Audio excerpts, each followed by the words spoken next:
first question is, this is from Dwarakesh Prabhu. He lives in East London Temple. He asks, some schools of thought say that the Bhakti process is propagated by Lord Krishna as an easy process for realizing Brahman. Is there a sastric sloka that shows conclusively that this is not the case?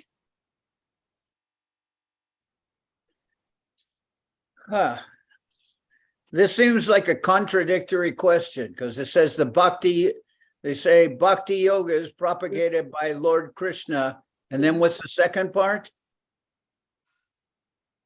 It's a process is propagated by Lord Krishna as an easy process for realizing Brahman. Who's propagating Bhakti yoga, Lord Krishna or Brahman? Because if you're believing in Brahman, you know, then it would seem that Krishna is some, quote, historical figure who's not around anymore. So how can he be propagating the whole Bhakti yoga process if ultimately it's meant to realize Brahman? Let Brahman, and Brahman's the Acharya, or who is this? This is the most kind of weird question I've heard. Bhakti yoga is propagated by Lord Krishna. He speaks the Bhagavad Gita. If that's what you're taking is propagated by Lord Krishna, then and where does the Bhagavad Gita conclude that it's for realizing Brahman? We see over and over so many verses. So I'm supposed to come up with one golden verse that just shows that Krishna, A, propagated Bhakti yoga, and B, it's for realizing Brahman. So Krishna wants to propagate something that denies his own existence. A very strange kind of question to begin with. B, you know, and in the Bhagavad Gita, which is propagated by Lord Krishna, I guess, because he spoke it. Bhakti mam abhijanati yavanyas chasmi tatvata tato mam tatvato gyatva vishate tadanantaram. So people can misinterpret that as meaning that by Bhakti yoga is the only way I can be known, and by that Bhakti yoga one can enter Brahman. Now, come on. That's not what it's saying. But since there are about 1 million different versions of Bhagavad Gita, we won't just rely on Bhagavad Gita. We can also say that in the Srimad Bhagavatam, it says, Savai pum sam paro dharmo yato bhaktir ad hoksaje ahaituki apradiyat ya yatma suprasidati. Only so the perfection of life, savai pum sam paro dharmo, the highest form of dharma, yato bhaktir ad hoksaje, is to develop a loving relationship with the Lord. Yato bhaktir ad hoksaje ahaituki apradiyatma yatma suprasidati. Only that will satisfy the self. Doesn't say any, and then Vedanti tat vavidas tatvam yajganamadvayam brahmate paramatmeti bhagavaniti shabhyate. There are three different processes. One for people who like to whirl around in the Brahman. You know, then they can brahmati, that's the lowest form of realization. Paramatmati, then through the yoga process, and Savai Samparo, what is it? Vedanti Tatvavidas Tatvam Yajganamadvayam Brahmati Paramatmati Bhagavaniti Shabhyate. And the highest is to understand through Bhakti Yoga the Supreme Lord. Bhagavaniti Shabhyate. So, and then if the person who wants the golden shloka can abide by some explanations in Bengali, then we can have the verse, what is it? Krishna Bhakta Nishkama Deva Shanta Bhukti Mukti Siddhi Kami Sakaliya Shanta. That Krishna Bhakta Nishkam, only devotees of the Lord are peaceful, not like me, but they're peaceful. Krishna Bhakta Nishkama Deva Shanta Bhukti Mukti Siddhi Kami. Those who are interested in bhukti or material enjoyment, bhukti mukti, those who are interested in liberation knowing Brahman, Bhukti Mukti Siddhi, and those who want some kind of mystic perfection, Bhukti Mukti Siddhi Kami, Sakaliya Shanta. All of them are unpeaceful, not peaceful, agitated, and asking questions about, is there Krishna's the leader of Bhakti, and through his instructions, one can come to the level of understanding Brahman. Bah! That's what I say about that question. Okay, no disrespect meant for Dwarakesh. He's a nice person. I like him. But he's quoting what somebody else who has no brain is quoting, you know, like that Krishna is the leader of the Bhakti cult. Oh, yeah. I just go down to the local temple, and then there's Lord Krishna giving classes. Or he's the Acharya. Maharaj, I'm going to read the question one more time. So, Yes. Some schools of thought say that the Bhakti process is propagated by Lord Krishna as an easy process for realizing Brahman. Is there a sastric sloka that shows conclusively that this is not the case? That was the question. Some schools of thought, those are baby elementary schools of thought. And, you know, do we have a golden shloka for all of them? Give us another week about that. But I just told you, you know, and all right, Devashis, give us a golden shloka from the Bhagavad Gita.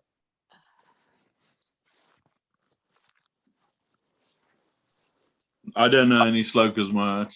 How about Sarvadharmam Parityaja Mamekam Sharanam Vraja Ham Tvam Sarvapape Byo Mokshayishyami Mashucha. Just surrender to me. I will give you all protection. Don't worry about Brahman. Okay. And another question. I kind of like, you know, I think this question needs to be more thought out a little bit, in the sense that they say that Krishna is the leader of the Bhakti cult. I haven't really, you know, Krishna spoke Bhagavad Gita, and if they're saying that Bhagavad Gita is the whole basis of the so-called Bhakti, what is it, Bhakti cult? Did they use that word? Yes. Well, it sounds like an ill-intentioned person who's asked, you know, who's giving this question Dwarakesh, because we don't call ourselves, for connotative reasons, we don't call ourselves the Bhakti cult. We call ourselves Gaudiya Vaishnavism. Anyway, it seems kind of strange to answer questions that don't really seem exactly reflective or that show reality. I haven't seen anybody I haven't seen persons who say that Krishna is the leader of the Bhakti cult. I've not found anybody who stated it that way.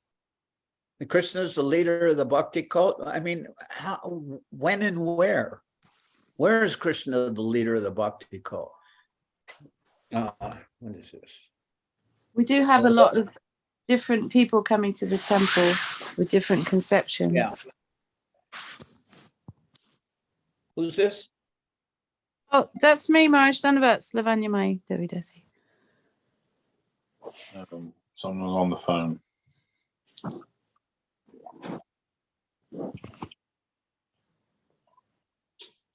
Oh, okay, sorry. Good.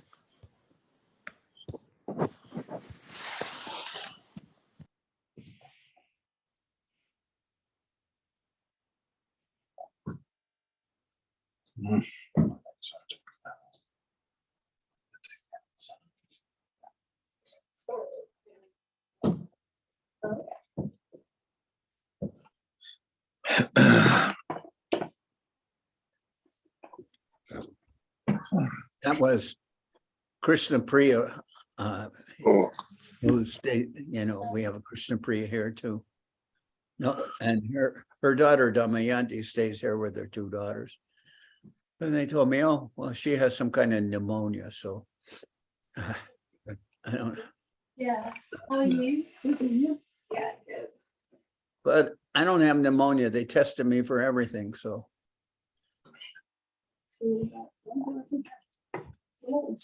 They can't, turned out I didn't have COVID. I didn't have all these other names they use, like some other test, and flu, didn't have this and didn't have that.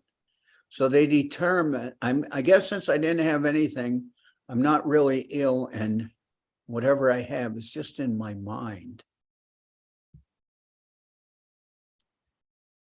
No, I have a cold. It's gone. How are you feeling, Maharaj? How are you feeling? Just like I told Gaurachandra, just full of mucus and cough.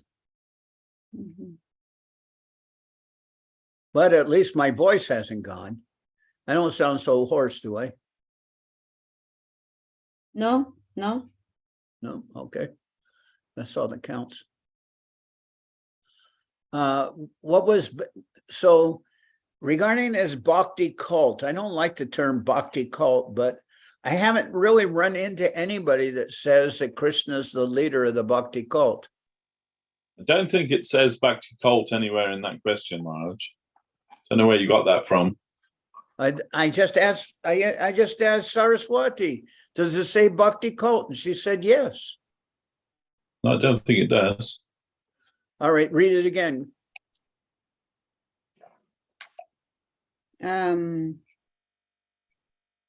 Whether it doesn't, I'm ready to throw it out. Some schools of thought say that the Bhakti process is propagated by Lord Krishna as an easy Bhakti process. Oh, okay. It's propagated by Lord Krishna as an easy process for realizing Brahman. No, the Bhakti process is not propagated by Lord Krishna, although he did speak the Bhagavad Gita. It's all Krishna Katha, but it's all, the Bhakti process is not per se propagated by Lord Krishna, but it's for coming to the understanding of one's relationship with Lord Krishna and for serving Lord Krishna. But we're also, Gaudiya Vaishnavas focusing on Lord Chaitanya. But I don't really consider that, that the Bhakti process is propagated by Lord Krishna. It's for understanding one's relationship with Lord Krishna. But that the goal of, we have, what do we say? Sambandha Videya Prayojana. And sometimes we say Prayojana, Krishna Prayojana.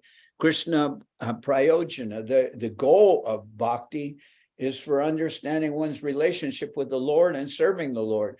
We would say, but we don't say that it's necessarily propagated by Lord Krishna. I mean, you have to get to a level that's more, more confidential to come to the point which, like Guru Maharaj, Srila Sridhar Maharaj says that Krishna is so, so audacious that he comes to, say things like, he says things like, what is the verse? There's two repetitions. Bhakti mama bijanati yavanyas chasmi tatvata. No, not that. Manmano baba mad bhakto. Manmano twice saying, Manmano baba mad bhakto madhyaji mam namaskaro. Mamme vaishyasi satyam te pratejane priyosimi. And there's another verse that also begins, Manmana baba mad bhakto madhyaji mam namaskaro. So Krishna says, Manmana baba mad bhakto madhyaji mam. The goal of life is to understand Krishna through bhakti. That we will agree with. And on a higher level, as Guru Maharaj says, Krishna is so audacious that unlike other religious processes, which we're not in a religious process, we're the eternal and constitutional engagement of the spirit soul.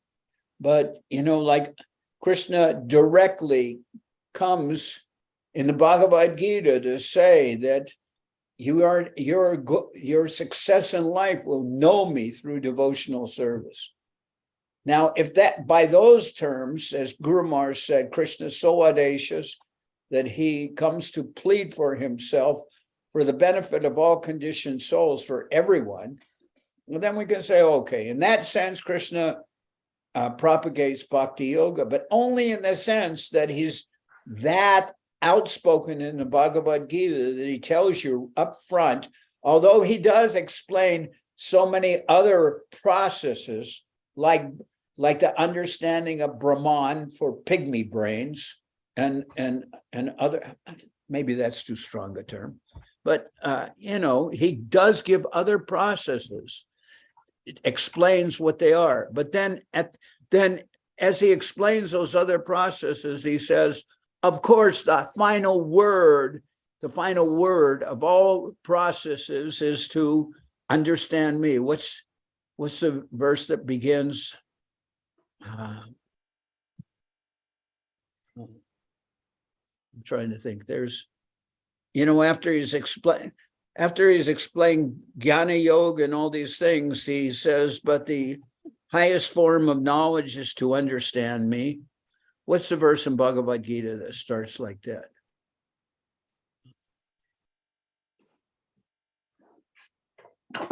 Sharina Bhakti Yoga.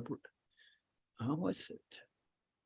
Where he says, and of all forms of yoga, the highest, my mind's a muddle on this. What?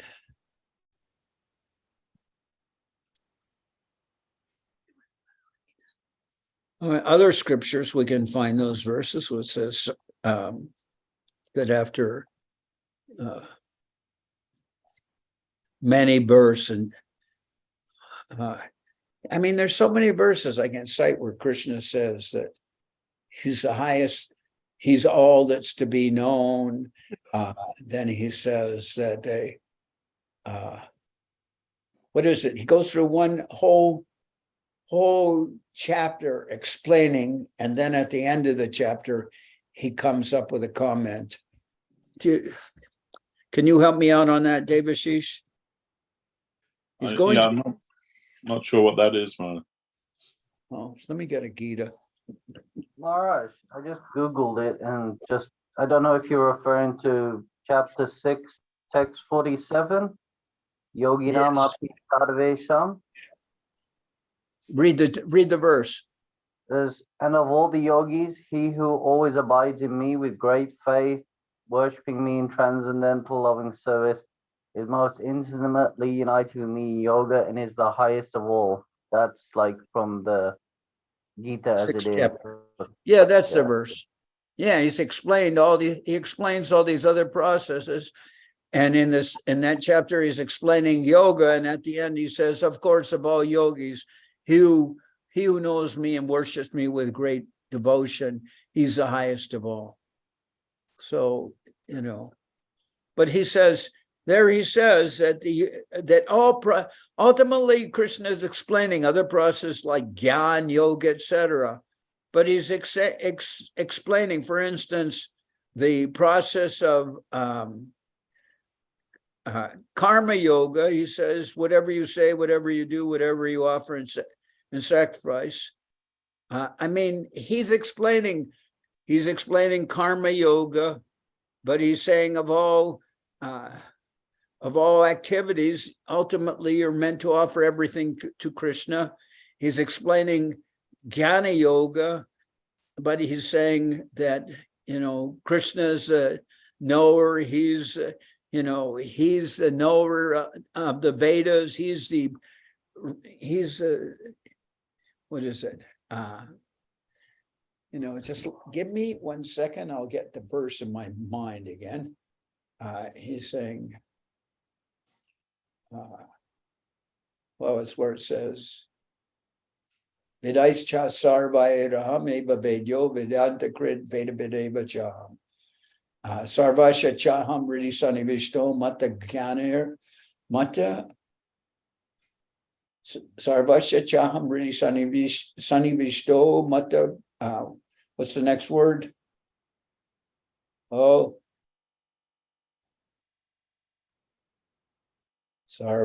Somebody knows this verse. Sarvasya chaham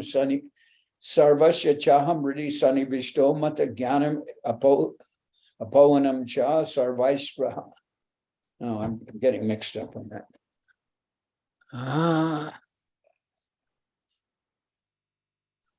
Let me look up that. The last two lines are Vidais cha sarvairaham eva vedyo vedanta krid veda ved eva chaham, which is what I want to mention as the conclusion, but Vidais cha. Okay, here.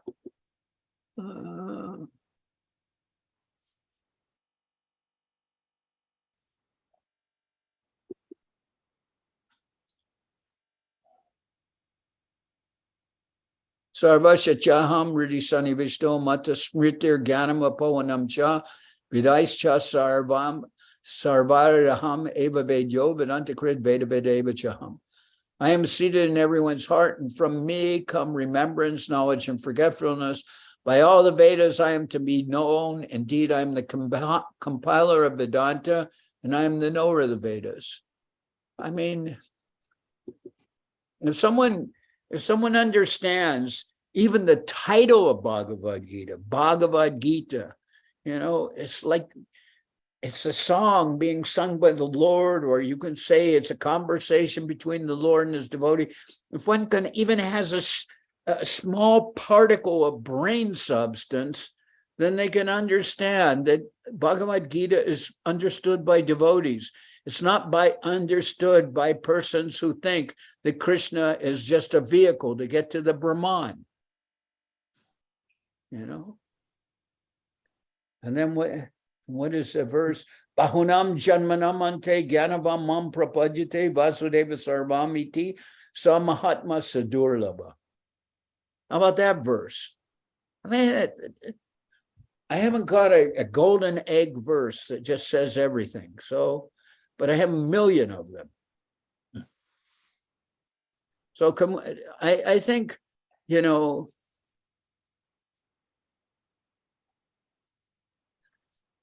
anyway, I don't think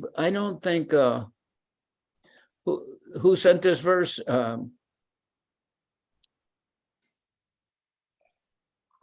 Our old friend. Dwarakesh. Dwarakesh, he already knows all these things. He's been around forever. Is that true? Yeah. Yeah. Maharaj, we can just tell them that we can quote the Janardan Maharaj Shastra that says Brahmans is for pygmy brains. This is sufficient. I didn't really say that.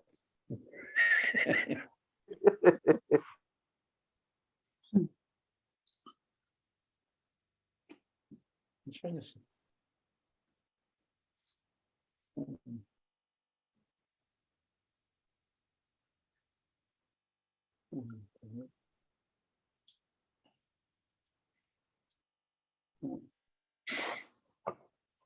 Where's the took?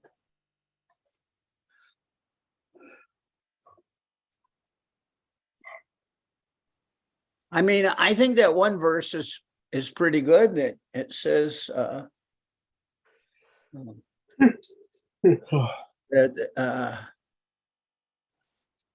Vedanti tat tattva vidas tattvam yadsgyanam brahmati paramatmati bhagavaniti shabhyate. I mean, in that verse, if somebody translates it properly, it puts Brahman realization in the lowest level. It's kind of like we've always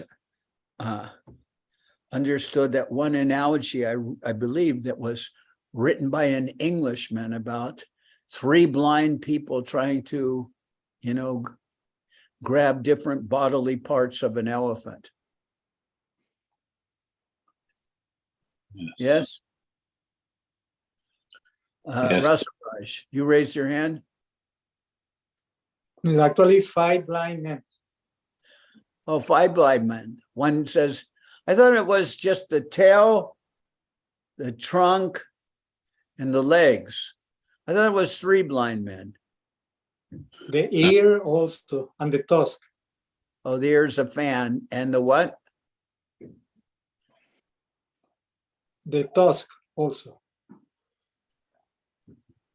Okay, It is like a spear. the tail is a snake. The legs are like tree trunks, right? The trunk is what? Rope, is it? Something like that. Huh?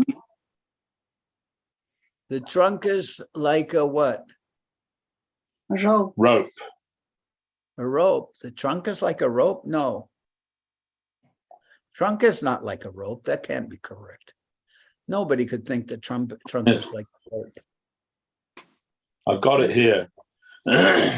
Okay. The 6 blind men of Hindustan, it's called. That was 5 a minute ago. It was 6 men of Hindustan to learning much inclined, who went to see the elephant, though all of them were blind, that each by observation might satisfy his mind.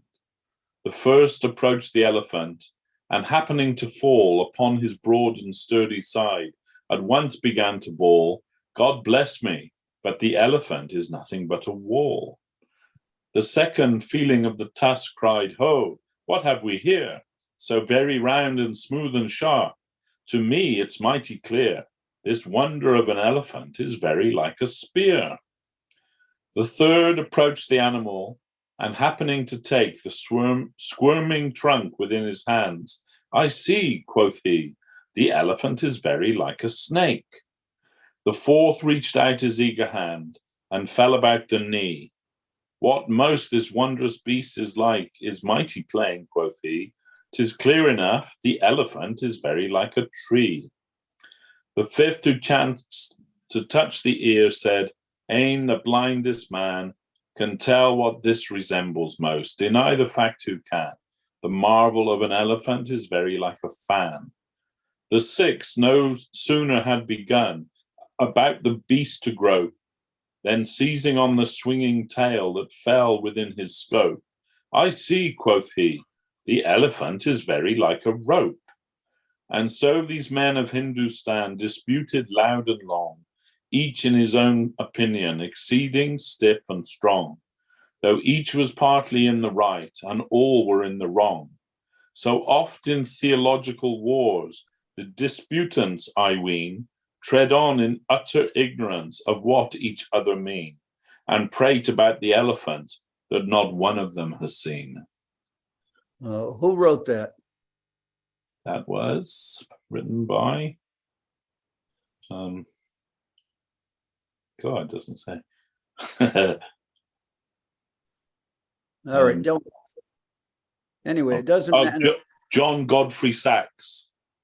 Oh, very famous. Okay.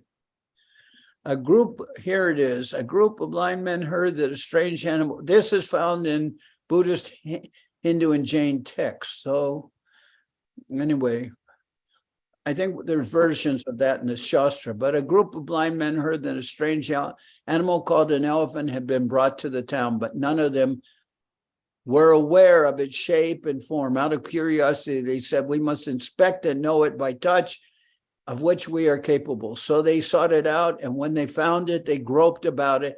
The first person whose hand landed on the trunk said, this being is like a thick snake. For another one, whose hand reached its ear, it seemed like a kind of fan. As for another person whose hand was upon its leg, said the elephant is a pillar like a tree trunk. The blind man who placed his hand upon its side said the elephant is a wall. Another who felt its tail described it as a rope. The last felt its tusk, stating that the elephant is that which is hard, smooth, and like a spear. So anyway, I'm sure there are about 1 million versions of the blind man, but we always heard, I heard it was simplified in 3, but anyway, since we're dealing with Vedanti Tattva Vidas Tattvam Yaz Gyanamadvayam Rameti Paramatmati Bhagavaniti Shabdate, will say that on the lowest level, the Gyanis, they can understand, perhaps, they come to the conclusion that the highest form of realization is by Brahman. And there's a verse in the Srimad Bhagavatam that describes that without taking shelter of Krishna, one may rise to the level of Ruya Krishna, that verse, right? That one can come to the level of being in Brahman for some time, but because one doesn't know about, has no desires, but except on the material level, then eventually the activities of the conditioned soul bring that person back to the material world. That verse, but anyway, I think we've exhausted enough time on this, because really we don't accept that Krishna propagated the Bhakti cult, and we don't accept that the Bhakti cult is for understanding Brahman. That seems like a kind of, at least, illogical to me. It's illogical. Krishna didn't propagate the Bhakti cult. I don't know how somebody can conclude that without even getting to the point of understanding what the Bhakti process, without even getting to the point of understanding what is the goal of the Bhakti process. Just the first part, that Krishna propagated the Bhakti process. That person would have to have some intimate knowledge of what Srila Guru Maharaj had commented on one point about Krishna's audaciousness to even come to that conclusion. But on a general level, I'm sure they don't have knowledge. I'm sure that in general, people are not saying that Krishna himself is propagating the Bhakti cult. I just haven't run into that. And two, I think it takes a very glib and wrong conclusion to state that the Bhakti process is for understanding Brahman. That's very contradictory.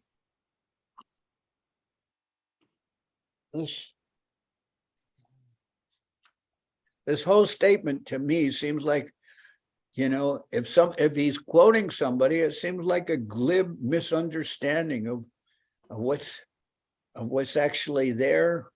Even Sri Google is not saying that. Do you have any questions, Devashis, Ishanuga? Did anybody send you any questions? We forwarded them to Saraswati. All right. Where is Saraswati? She's there. There she is. That was the first question from Dwarakesh. There is another question. I actually like Dwarakesh, and I like the question, but I'm not a very, I'm not serious enough. I was joking around too much with that question. What's the next question? There is another question here. Devotees may have different opinions on what can be classed as Sahajiyas. Some may say that dancing or singing too expressively can be considered Sahajiya. How can we identify what Sahajiya actually is, and how we can avoid being one?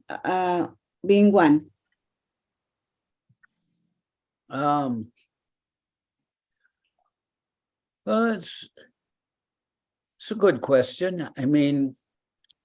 Generally, we would say that Sahajiyas, they bring what is actually on a spiritual plane down to this material world, and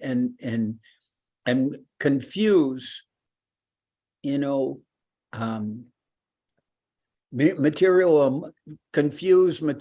emotion, and material ideals as being representative of spiritual thought. They try to take what is worshipable and divine, and what is also, as Guru Maharaj states, that a person is known according to their ideals. So they'll try to take what is an ideal and what is not necessarily to be considered something that I can understand or attain just by my mundane senses and mundane mind, and they'll try to experience that in this material plane, and that really reduces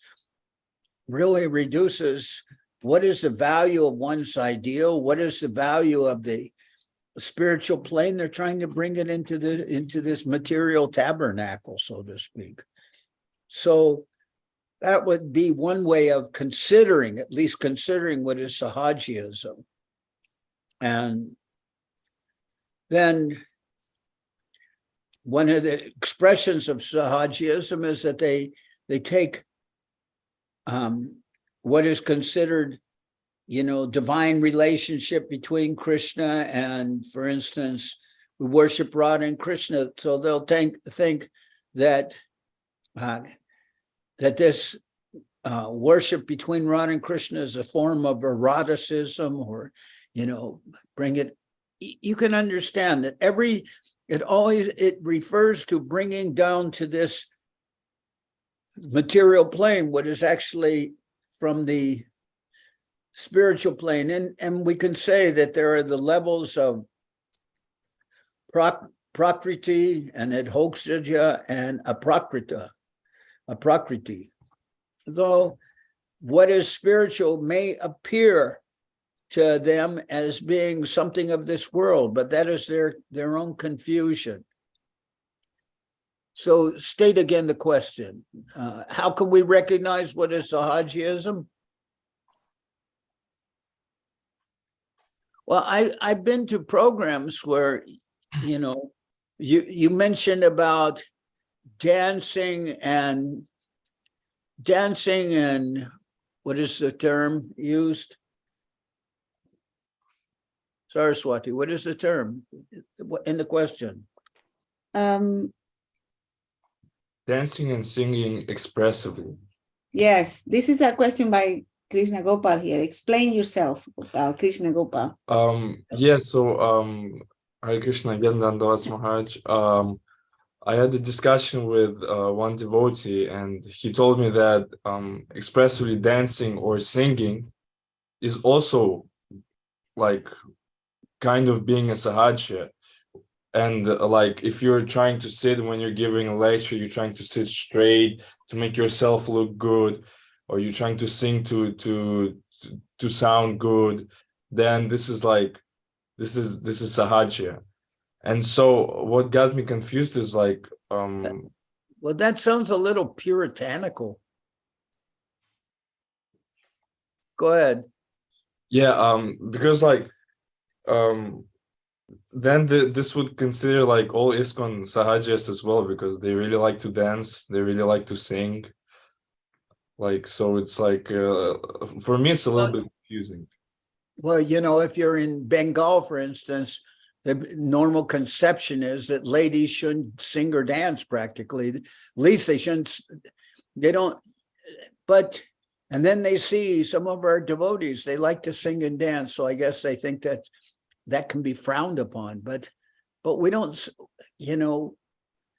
I personally feel that, sure, we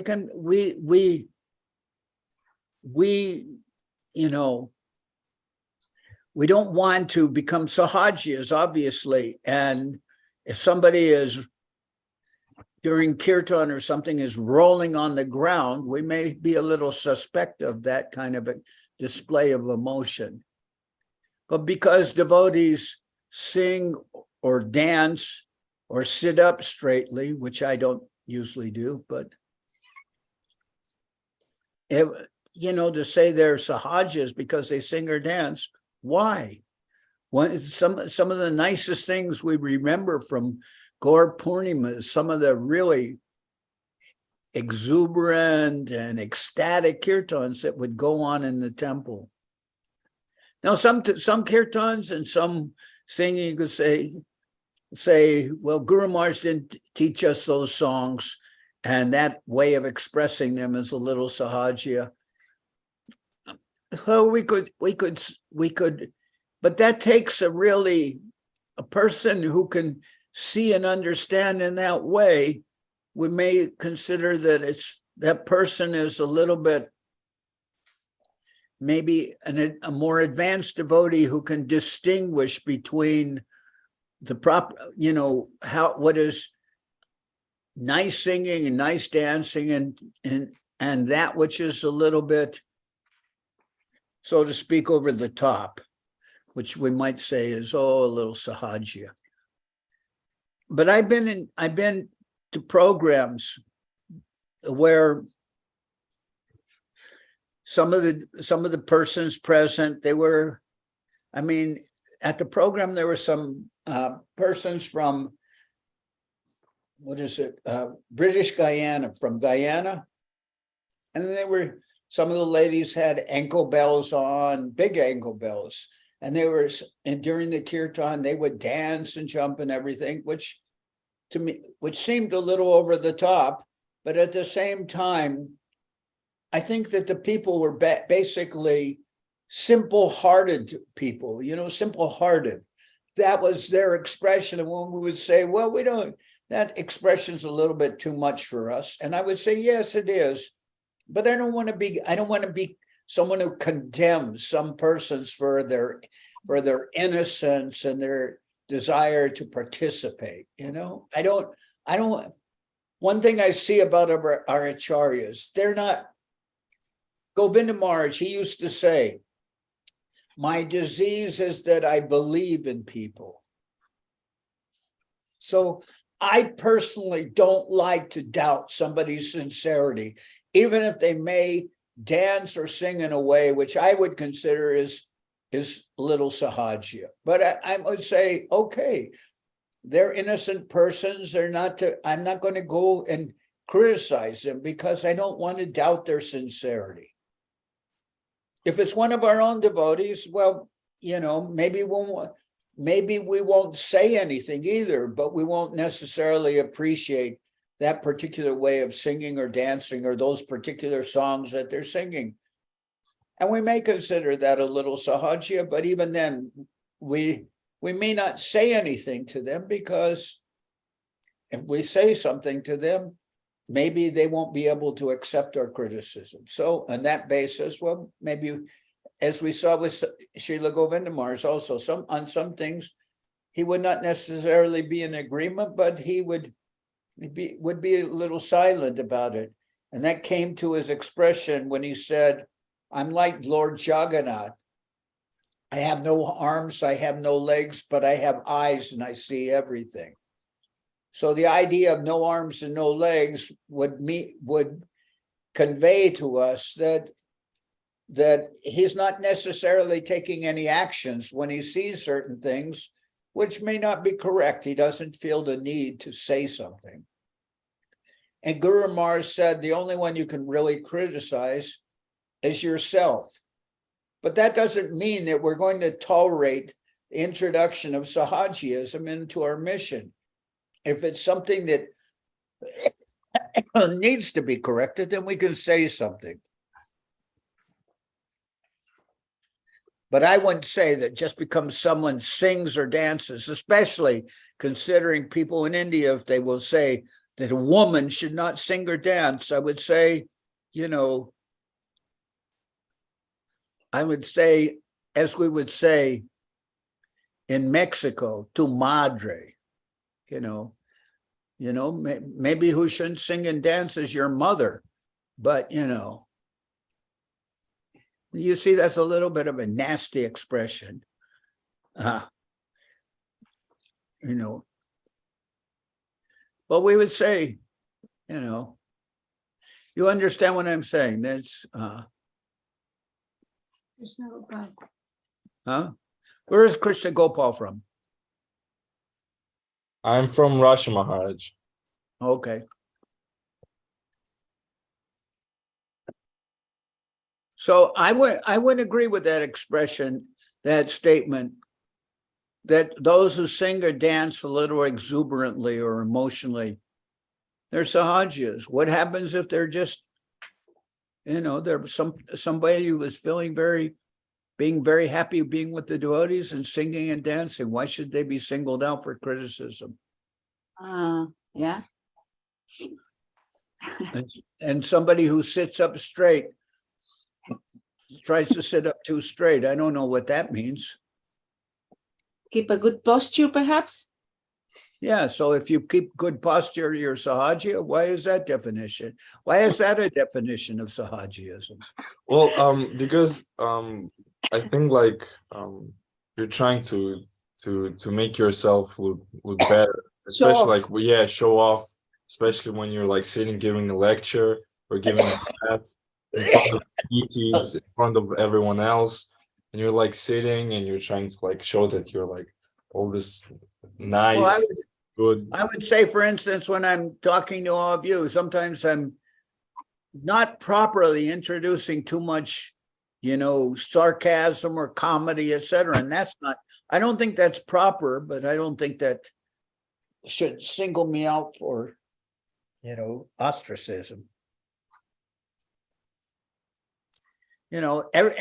Everything, but going back to the previous question of Gaurachandra, I would say that we have to be a little careful about those persons that we will look up to as our leaders, like, persons that associate with that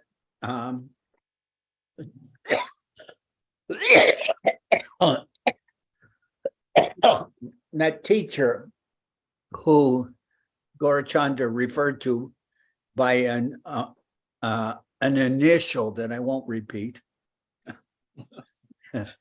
then we might say that part of the problem is that we think that they're unknowing persons who are sometimes influenced by some Sahajiya concepts.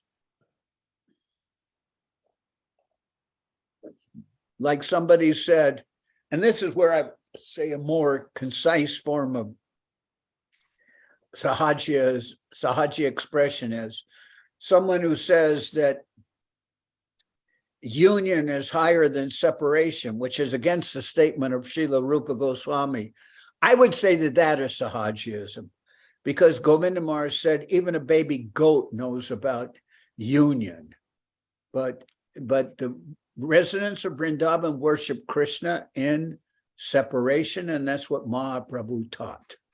So I think there's something that you could single out, that remark, as being a little Sahajiya tinted, or more than a little Sahajiya tinted, completely permeated with Sahajiya pigmentation, not just tinted. Dark pigmentation.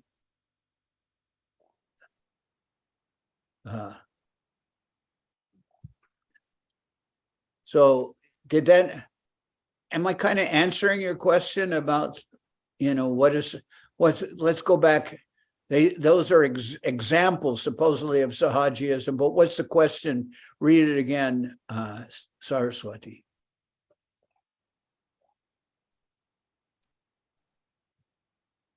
Devotees may have different opinions on what can be classed as Sahajiyas. Some may say that dancing or singing too expressively can be considered Sahajiya.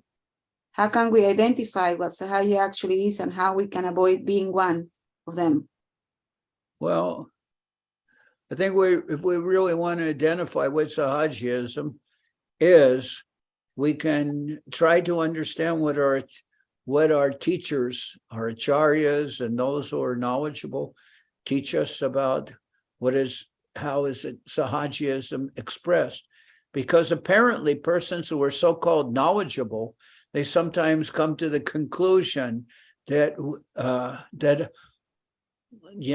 our sampradaya is not representative of really what is true Vaishnavism, and they themselves come to a conclusion of Sahajiism, even though they're very learned, and they think that they have to take shelter of some Babaji in Vrindavan or some line like that. And we've seen many persons have that kind of come to that conclusion, although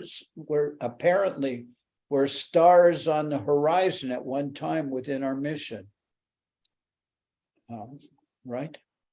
Is that true? Yes. It is true. It's unfortunate. We ourselves don't, I mean, I never tried to speak expressly about these persons because over a period of time, I thought, well, maybe they'll come back to their senses and they'll want some at least door to be a little bit ajar, a little bit open so they can come back. But then as time passed and I saw that they weren't coming to their conclusion, I thought, well, you know, maybe it's a little too late. But anyway, we feel that our acharyas, they expressed some more than reservation, some warning about Sahajias and impersonalists. And previously we had a question which was expressly, the answer was somewhat aimed at the impersonalist, about thinking that Krishna is a representative of Brahman, basically. Because if you took the two parts together, that's what it comes to. And the second question, major question, is about Sahajiyaism. And these are the two currents of thought which lead one to some relationship with what we consider to be Upasampradayas. It's the Upasampradayas that are expressively, you know, Sahajiya and impersonalist, etc. It's really easy to identify many of the Upasampradayas as Sahajiya. Is there any of the Upasampradayas that we can, I mean, they can be jointly both, they can be both Sahajiya and impersonalist, but of the Upasampradayas, are there any that you can expressly think are impersonalist? I mean, yeah, impersonalist. We could say many are Sahajiyas. Any that you can expressly think that are impersonalists? Bal, Jain, Kartabhat, you know.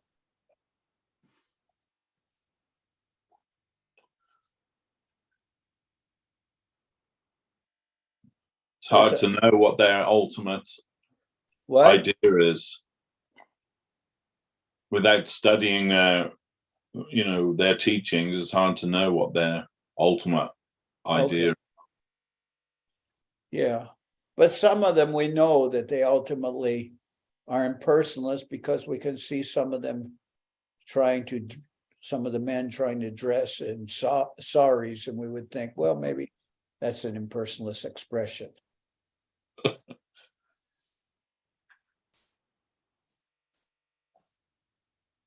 But anyway, I feel it is true that our acharyas taught extensively about the dangers of impersonalism and Sahajiyaism. And I feel that we give some importance to expressions of impersonalism because that is a major misconception of what is spiritualism, the major misconception worldwide of what is spirituality, spiritualism, devotion, etc. So much of that is rooted in impersonalism. They think the conclusion is that the supreme is impersonal. I mean, if you talk to most persons that you run into who want to discuss, you know, what is their conception of spiritualism, ultimately their expression is impersonal. And I feel that the best way of approaching this is not through necessarily a golden shloka, because a conversation that you have with trying to talk to somebody and trying to discuss some point of impersonal, some point of non-impersonal, of importance. If you have a conversation with someone and you want to give them something of our ideas, Guru Maharaj's way of discussing with people was first let them speak, let them express what is their understanding, and then you can succinctly, show them or try to express, talk with them what this conception is. If you say this and this, then this will conclude, this will be your conclusion, and that is wrong because, and then you can show why it's wrong. The first way of approaching the thing is let the person speak, and then find out and let them explain what is their reasoning, and then discuss where there are fallacies in their reasoning.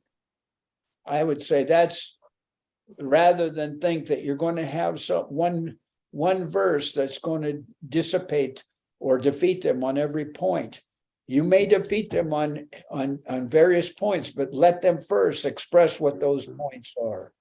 That is my kind of thinking about the situation. I can't just give you a golden verse which will convince them. I don't think there is one. And as for understanding of Sahajiyaism, I don't think it's just can be, in certain ways you can say, well, yes, this is a form of Sahajiya, this is a form of Sahajiya. Somebody can say like that. But I won't, certain dancing and singing may be expressive of Sahajiyaism, but I'm not going to be, I don't think you can just come in. Got your tea. Okay. Oh. Oh, What do you, okay. you want me to pour your cup Yeah. up here? Just rinse that cup out. Thank you. Does it have honey in it? Now, Yeah. you want me to bring you some money? No, I have some. Who made it? Personally, It's just ginger and water? I think so. Okay, I'll taste it and see. It's pretty stout. You clean that thing out? She did. She did. Worked on it. Okay, thank She you. said she couldn't get her hand all the way down in there, so I don't know how clean it is. All right, I'll just trust this clean. Here, is this the top? No. Oh, here, I see. Yeah, this doesn't have any honey or, You have honey up here? yeah, Up here? no. Well, there's lemon over there. Or mine? Yeah, it doesn't matter. Mine? Oh, I have a lemon in the refrigerator. Excuse me for this interruption. Oh, it's a- I'm talking to them. And to see that lemon thing on the bottom? Yeah. You can use this one.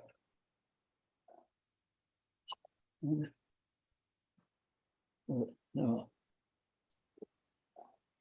I think we're getting kind of to the end of the line, but, okay, I'll take care of this later.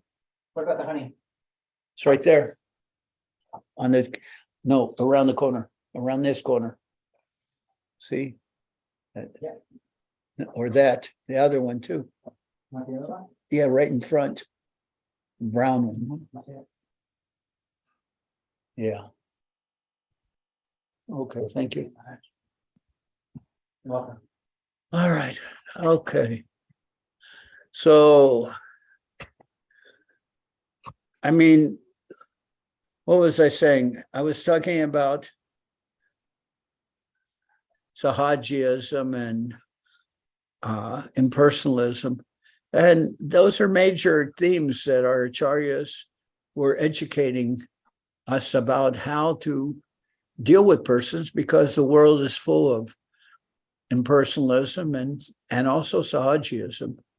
And I think, and I don't want to conclude that on what can I say about Sahajiyaism? Sometimes I'll even be reading scriptures and, but first of all, if I see a sentimental movie, although Guru Maharaj and Govinda Maharaj I mean, although, for instance, Srila Govinda Maharaj, he would never, very seldom did we see express any, tears or anything like that about,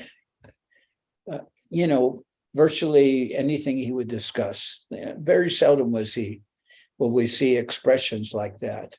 Whereas I might say, if I see a sentimental movie, sometimes I may have some tears in my eyes. So when I'm also reading certain expressions or certain things in a Shastra, I may feel some emotion about that and express more emotion than maybe Govinda Maharaj expressed by far.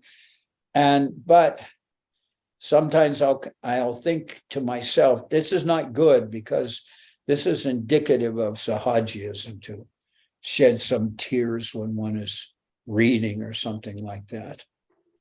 Although Guru Maharaj sometimes did that, but I'm far, far away from the level of where Guru Maharaj is, and I'm deeply rooted on material level. So I can't equate my expressions of, feeling with those of Guru Maharaj, who's a Param Vaishnava, and I'm, basically, I'm still full of so many anarthas. So I wouldn't equate what I feel with Guru Maharaj, but certain things we have to be. I can say, this may or may not be expressive of Sahajiyaism, and we don't, they're.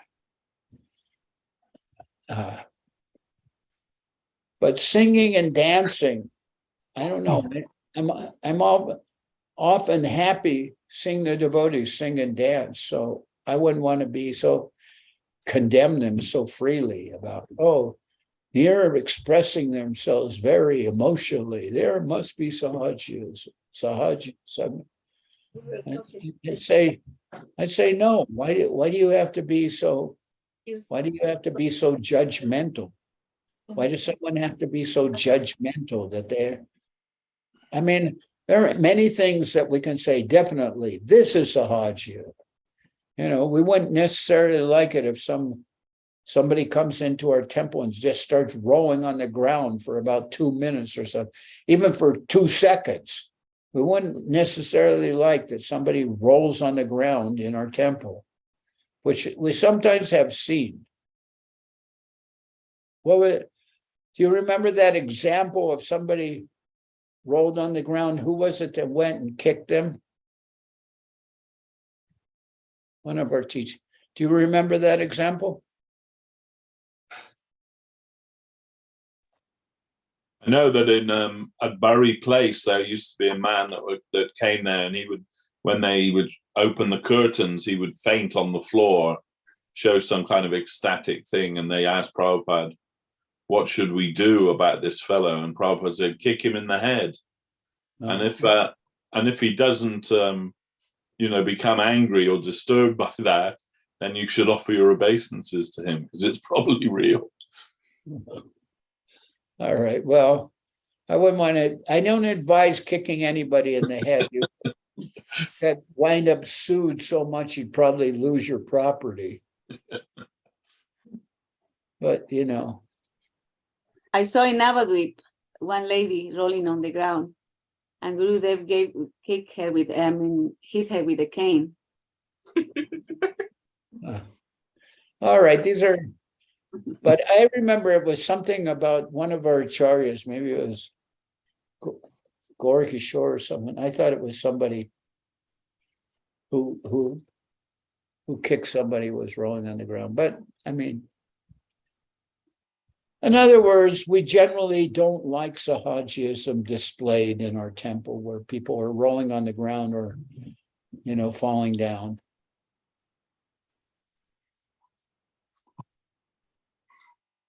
And Govinda Maharaj told me once about the Bagh Bazaar Gaudiya Math. He said that in the past, I guess it was Odalomi Maharaj or something, they used to bring out a mattress when he would because he would fall on the ground and etc. And Govinda Maharaj concluded saying, we won't even offer incense in their direction.